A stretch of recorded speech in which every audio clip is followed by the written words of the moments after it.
Tough tactics. A new report details CIA interrogations in the days after 9/11. Roadshow. The president rallies support for his immigration plans in Nashville. It's never appropriate to make oneself seem more important or smarter by demeaning others. Acknowledging errors. An architect of Obamacare fesses up on Capitol Hill. And Boy Mummy. A 2,500-year-old mummy gets touch-ups before going on tour. Those stories and more on EWTN News Nightly for Tuesday, December 9th, 2014.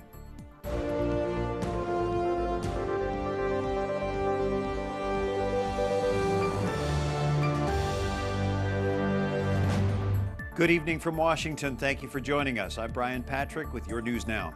Senate investigators are slamming the CIA tonight. A report released today accuses agents of going well beyond legal limits in interrogating prisoners after the 9/11 attacks. Wyatt Goolsby has reaction from Capitol Hill tonight. Wyatt? Brian, Republicans and Democrats here on the Hill are clashing over the implications and the timing of this new report. It basically says that the treatment of prisoners in secret prisons a decade ago was worse than what the government originally told Congress or the public. The Secretary of Defense confirms that thousands of military personnel across the world are on heightened alert tonight, just in case there is an anti-American backlash from the report's release. Today, Senator Diann presented a 500-page summary, which only begins to describe the details of a still classified 6,700-page full investigation. Detainees were subjected to the most aggressive techniques immediately: stripped naked, diapered, physically struck, and put in various painful stress positions for long periods of time. The summary goes on to say waterboarding was also used on 3 inmates and that many detainees developed psychological problems. Senator Feinstein described the tactics used by the CIA as a stain on the country's values. But the most controversial point, the report argues enhanced interrogation techniques didn't produce results that really mattered. While he didn't directly address the tactics used, on Sunday, former President George W. Bush defended members of the CIA working while he was in office. We're fortunate to have men and women who work hard at the CIA, serving on our behalf. These are patriots. And whatever the report says, if it diminishes their contributions to our country, it is way off base. Meanwhile, some Republicans in Congress have disagreed with the decision to release detailed information about the U.S. interrogation techniques. Dr. Sebastian Gorka, who has worked for years in counterterrorism and intelligence gathering, says it is possible terrorists could use this as an excuse to attack Americans. But he says even from a security standpoint, methods he describes as torture doesn't help. I also think that torture is fundamentally wrong. If there's a ticking time bomb, okay, but if there really isn't an imminent and clear threat, this undermines everything that America stands for. Today, most people here on the Hill would agree with Dr. Gorka's sentiment about the issue of torture. Now, today, the CIA officials did respond to the report, saying that a decade ago they did make mistakes, but never intended to mislead the American public. They did disagree about one key point in that report, though. They said that when it comes to the results of what they had got from their tactics, they said that it, in fact, did matter. They were able to get information that was critical to both understanding and stopping al-Qaeda attacks. Brian? All right, thank you. Wyatt Goolsby at the Capitol tonight. Dr. Maryann Cusimano Love is an associate professor of international relations at Catholic University of America. Is there anything that surprised you in this report? Not really, Brian. This has been in the works for quite a long time, and it's been an ongoing debate between the CIA and others in the executive branch. The FBI says these enhanced interrogation techniques don't work. They refuse to use them. The Department of Justice stood by that. The Department of Defense, the military interrogators said these methods don't work. Many in the CIA said they don't work. And it was really just a few within the CIA who were in favor of these. So this has been a long brewing debate within the government on how to properly investigate cases of terrorism. This was a long time ago. Why was it released now? It's been a long time to get all the information, a long time to have all the hearings, and then there was a very spirited debate between the CIA and the Senate over what of this information should be made public. Quite frankly, many people in the CIA who participated in this are concerned about legal liability, about being sued for taking part in illegal activities. Wasn't there also some concern about repercussions from the release of this information? Well, I think there is, but that's an ongoing concern. The report didn't create the terrorists out there. The report didn't create groups who want to hurt us. They were there before this report comes out. They'll be out after this report comes out. So I don't think that is really the proximate issue. The issue is really more, how do we keep our democracy going? How do we make sure we have open information and the best information to make the best choices for our democracy? So, and give us the Catholic perspective on this. Yes, we've had a number of events and information at Catholic University on this, and the Catholic Church has always been against torture. We worship a tortured God. And it's certainly these are methods that compromise human life and human dignity, things that are very deeply held by the Catholic Church. So the Catholic Church has been very staunchly against this.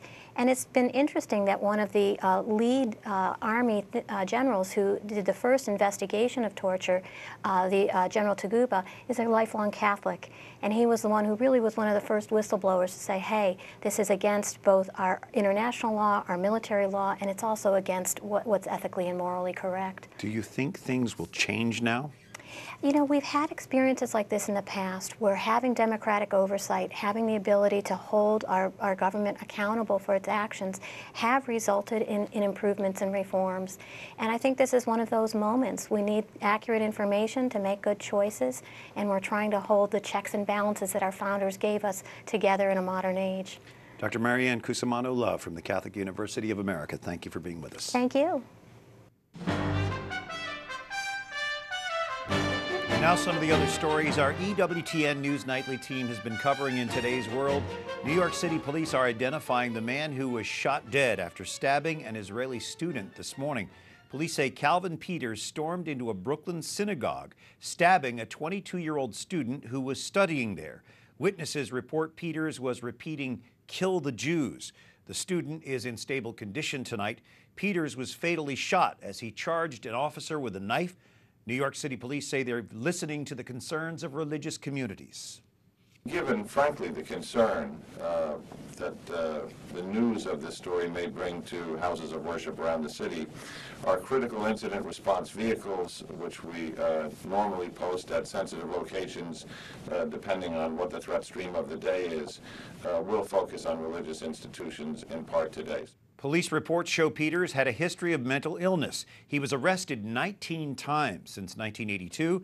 As the investigation continues tonight, terrorism is not suspected. A grilling today on Capitol Hill for the former Obama advisor who once said the, quote, stupidity of the American voter and a lack of transparency are reasons Obamacare passed.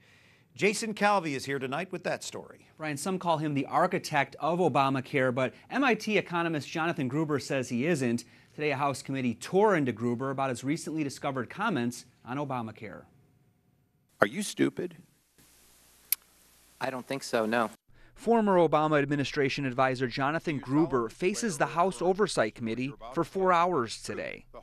I sincerely apologize for conjecturing with the tone of expertise and for doing so in such a disparaging fashion. It's never appropriate to make oneself seem more important or smarter by demeaning others. I knew better, I know better, I'm embarrassed, and I'm sorry. He apologizes for his year-old comments at the University of Pennsylvania, a clip that's gone viral in recent weeks. Lack of transparency is a huge political advantage. And basically, call it the stupidity of the American voter or whatever.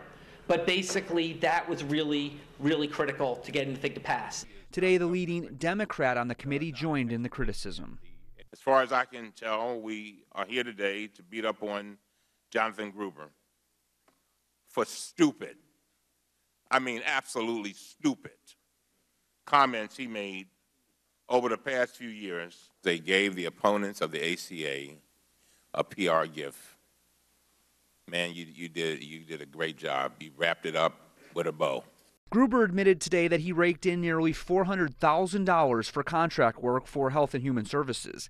He also previously advised on Massachusetts health care law when Mitt Romney was governor. Gruber blames himself for the controversy, not the Affordable Care Act. The ACA is a milestone accomplishment for our nation that has already provided millions of Americans with health insurance. And also on the hot seat today, the head of Medicare, who said her agency obviously overcounted the people who signed up for Obamacare by about 400,000 people. And Brian, an embarrassing discrepancy discovered by investigators. Jason Calvi, thank you. A notorious Oklahoma abortion doctor is finally under arrest after an undercover investigation. The website News OK reports Dr. Naresh Kumar Patel is accused of charging patients under false pretenses. During the undercover investigation, 3 women who were not pregnant reportedly visited his abortion clinic. The doctor told each woman she was pregnant, charging each for 5 abortion pills. This is the same doctor who was never disciplined for burning aborted fetuses in a field. The Holy Innocents Foundation of Oklahoma, a Catholic pro-life group, has a chapel next to that clinic, and we talked with a group member after the arrest who told us, when we begin to devalue life in one form, it is very easy to begin to devalue all lives. While there has not been a trial, we continue to pray for his conversion. That is a quote from them. Well, the Vatican sends out a new questionnaire to bishops' conferences worldwide, preparing for next year's Synod on the Family. The responses will form the basis for the discussions when church leaders reconvene in Rome in October for the Ordinary Synod. Questions range from how to promote family values, to training clergy and family ministry, to caring for families, divorced and remarried couples. The questionnaire urges bishops to be guided by the pastoral turning point rooted in Vatican II and guided by Pope Francis. Well, the royal couple visited the National September 11th Memorial in New York today. William and Kate paid their respects as a downpour soaked lower Manhattan. Of the nearly 2,900 people who died that fateful day in 2001, 67 were British citizens. This was the final day of a U.S. visit for the Duke and Duchess of Cambridge, their first day together in New York City. Prince Charles is discussing a disturbing aspect of modern terrorism, those beheading videos. Speaking to a group of Iraqi Chaldean Christians in London, the prince expressed concerns for victims' families. He questions if too much information is being shared. I am bound to ask whether there is not a duty of care towards the victims of violence and their families, who, like you, are daily distraught by the graphic transmission of violent images of their loved ones. Charles went on to say the images, though modern in themselves, were more like the Dark Ages. He says the jihadist actions are blasphemy by desecrating the image of God.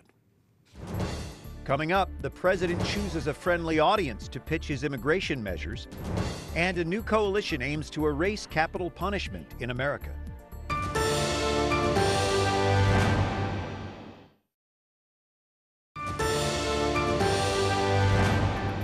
The family is a community of love where each of us learns to relate to others and to the world around us. Today's tweet from the Twitter account of Pope Francis. Thanks for joining us on this 9th of December, a Tuesday evening. I'm Brian Patrick. Cardinal Philippe Barbarin and a delegation of French Catholics visited Iraqi Christians in Erbil this weekend. It's part of a unique partnership between the Archdiocese of Lyon and the Chaldean Catholic Diocese of Mosul. On Saturday, the French group joined locals in a procession of lights honoring the solemnity of Mary. Pope Francis delivered a video message created just for this occasion and then later released on Twitter. We saw that yesterday. The Pope reportedly wanted to accompany the delegation, but he felt his security and support staff would be disruptive. Cardinal Barbarin also visited displaced Iraqis in 8 refugee camps. The communications director for the Archdiocese of Lyon, France, talked with us about the reason for that trip. You know, when a member of your family is suffering from anything, you just let everything you're doing and you go to visit him. And that's what we did. Iraqi Christians are our brothers, and they suffer a lot. So we came and share their pain and their cries with them.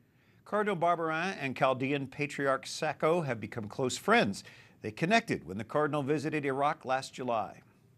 When they are together, they laugh like children. It's or roommates, or I don't know. It's really beautiful. When the Cardinal Barbarin begins a phrase, Bishop Sacco ends it, and it's marvelous. It's just amazing. It's friendship. It's love in Christ at the best. In fact, when we left just before we left.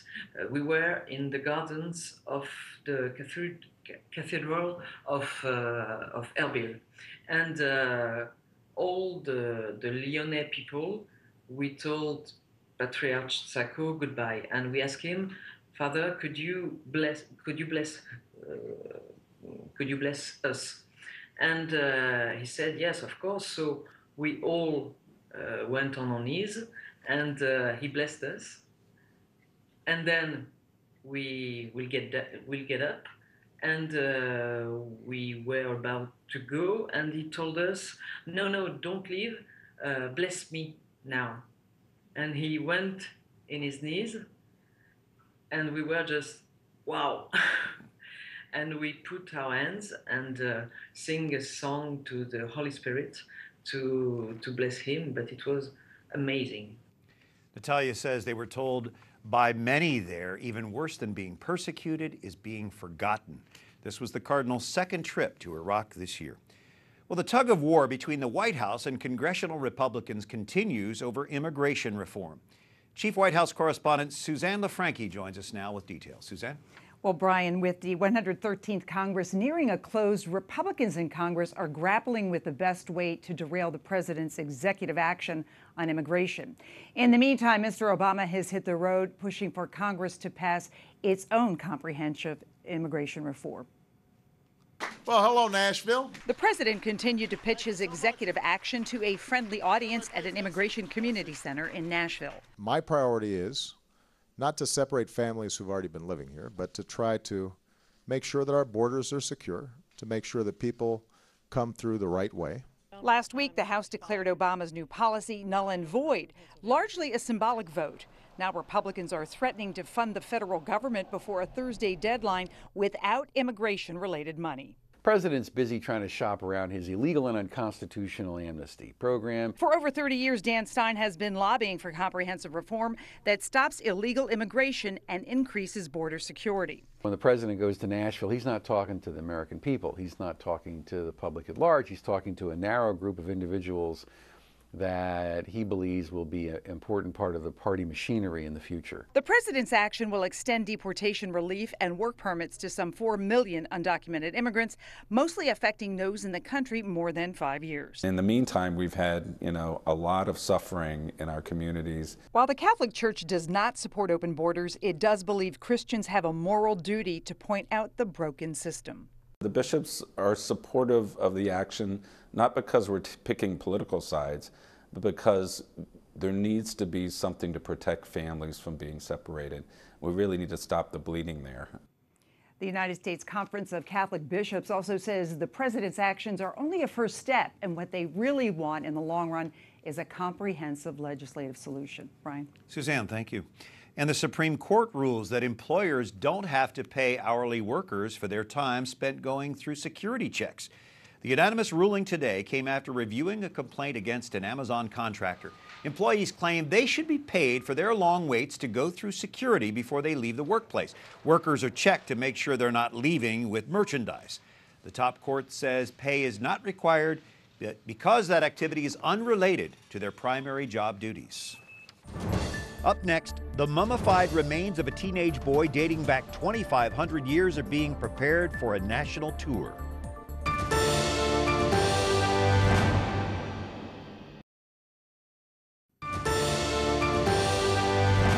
On Tuesday, December 9th, thank you for joining us for EWTN News Nightly. I'm Brian Patrick. Well, it's taken 40 years, but Kwame Amaju is no longer a convicted murderer. He is the last of 3 men sentenced to death for the 1975 slaying of an Ohio businessman to be freed. His brother and their best friend were released from prison last month after serving nearly 40 years. The case against them fell apart when a star witness recanted his testimony last year. After charges were dismissed, Ajamu told people in the courtroom he was overjoyed and, quote, "This room is lit with the truth." Diann Rust-Tierney is Executive Director of the National Coalition to Abolish the Death Penalty.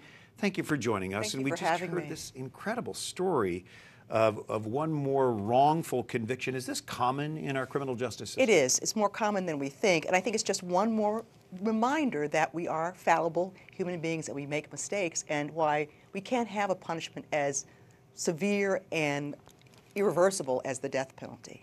So a new campaign to abolish the death penalty has been launched. 90 million strong. Tell us about it. Yes, 90 Million Strong is a campaign that we launched this morning with partners from across the spectrum of political and religious beliefs who are mobilizing the 90 million Americans who believe that the death penalty is wrong and needs to end.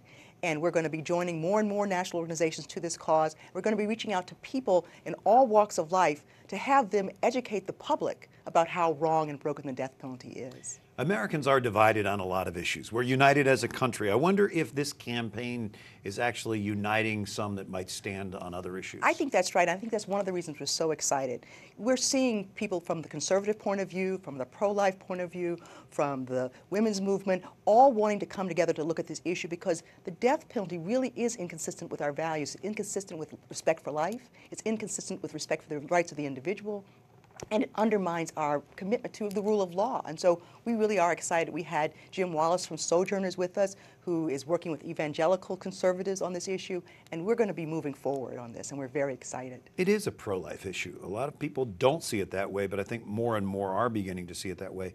In fact, most states haven't executed anyone in the past 5 years. Are we actually moving away from this capital punishment? We are, and what we're seeing is that the death penalty is becoming more and more isolated to a handful of states, mostly in the southern states, and then within those states, it's really in a handful of jurisdictions. And so as the death penalty becomes more isolated, it becomes more bizarre and more arbitrary. And that's why we're seeing, botched executions, and we're seeing these exonerations. It really is becoming more and more of a rarity, but then also an oddity as well. Certainly part of a national conversation right now is racial injustice. Is there a connection between race and the death penalty? Absolutely. One of the things that came out at our press conference this morning announcing the campaign was the idea that what we're seeing is an incredible number of the wrongful convictions are of African Americans. And so there's, as one of our speakers, Hillary Shelton from the NAACP put it, a rush to justice. I think we see there's a correlation between race and wrongful convictions. And I think there's also a concern, if you look at what's happening all across the country, you see that there is no agreement that we have a race-neutral criminal justice system. And so in that context, we cannot have capital punishment. Well, we'll be hearing a lot more about 90 Million Strong. Diann, Rust-Tierney, it's great to have you back. Thank you for being here. Appreciate it.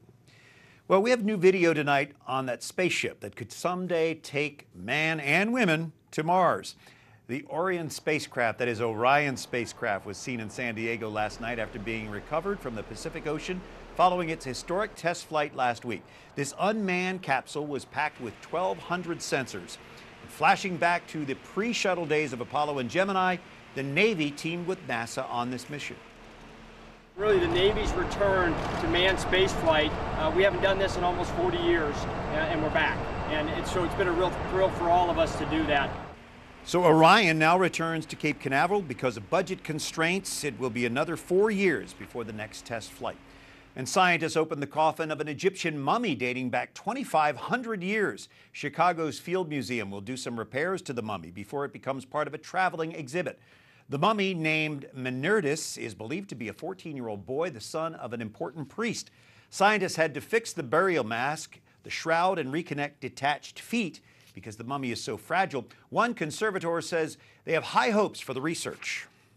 I think opening up this coffin is giving us a whole host of new information which we'll be able to use to better interpret the lifestyle in late period Egypt. The Field Museum begins the Mummies Images of the Afterlife tour in September. The museum already has 30 complete mummies from ancient Egypt in its collection. Well, as we continue observing the Advent season preparing for Christmas, we recognize the importance of family, especially at this time of year. If you have family Christmas photos you'd like to share, email them to newsplanning@EWTN.com. Send them by this Friday, and you may see your family here on EWTN News Nightly. For all of us here on EWTN News Nightly, I'm Brian Patrick, reminding you can follow us on Facebook and on Twitter and watch again on YouTube. Have a good night, and may God bless you.